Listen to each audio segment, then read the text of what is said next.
ఈ దినము దేవుడు నీ ఇంట ఉన్న ప్రతి పాత్రని కూడా ఆశీర్వాదంతో నింపబోతూ ఉన్నారు. ఆమెన్. ఈరోజు బహుశా ఈ మాట వింటున్న నీ జీవితంలో నీ ఇంట ఉన్న ఆరోగ్యం అనే పాత్ర ఎండిపోయిందా? సమృద్ధి అనే పాత్ర ఎండిపోయిందా? శుభకార్యములు నిండవలసిన పాత్ర ఎండిపోయిన పరిస్థితిలో నీ ఉన్నావా? 23వ కీర్తన 5వ వచనంలో దావీదు అంటారు కదా, నా గిన్నె నిండి పొర్లుచున్నది అనే మాటను దావీదు పలుకుతూ ఉన్నారు.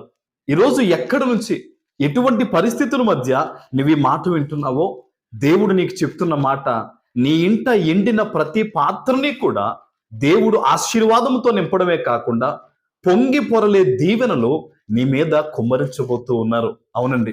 అయితే ఒక మాట ఇక్కడ ఉంది. దావీదు అంటారు కదా, నూనెతో నా తల అంటి ఉన్నావు అనే మాటను దావీదు మాట్లాడుతున్నారు. ఈ మాటకు అర్థం ఏంటో తెలుసా?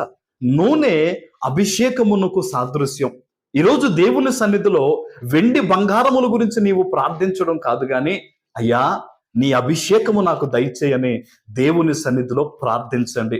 అభిషేకము నీ మీదకు వస్తే నీ ఇంట ఉన్న ప్రతి పాత్ర కూడా నిండుకుని పొంగి పొరులుతుంది. ఆమేన్. ఏ వ్యక్తి మీద అభిషేకము లేదో ఆ వ్యక్తి జీవితము ఎండినట్టుగా ఉంటుంది. అయితే ఈరోజు ప్రార్థించు, అయ్యా నీ అభిషేకము నా మీద కుమ్మరించు అని ప్రార్థన చేయి. నీ ఇంట ప్రతి పాత్ర కూడా యేసు నామంలో నిండబోతూ ఉంది.